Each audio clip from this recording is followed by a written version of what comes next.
Here's one of our roses which is grafted. It's a white rose, and they got neglected a little this time around, and I just realized that there are shoots coming from the rootstock which we don't want, because if we let them grow, they take over, and the actual plant, the graft dies, and the rootstock takes over. Rootstock is going to be just a standard rose, just a standard desi rose, the native one. I don't know how clear can you tell the difference between this variety which has been grafted upon and this stalk which is coming out, which is from the rootstock.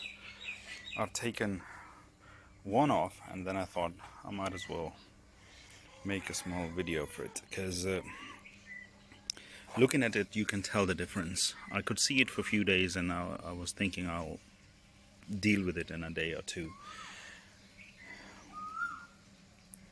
If you look at the grafted part, it hasn't got that many thorns, and they are far apart and they're big. If you look at the native or the rootstock that has come up, it's got too many thorns. The leaves are not that big as the grafted ones.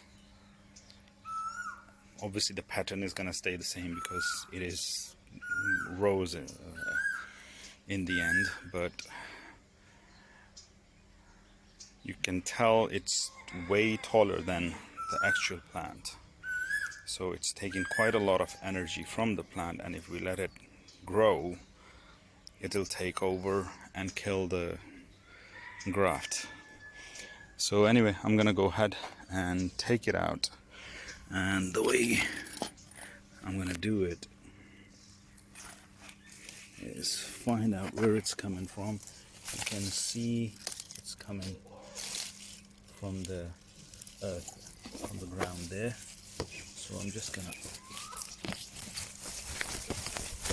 cut it off and discard this part. So it's obviously it has taken quite a lot of energy from the plant. Anyway, you can tell how tall it is, how thick it is. So now the plant will concentrate on developing the graft. So hopefully the flower size would get better. So that's about it for now.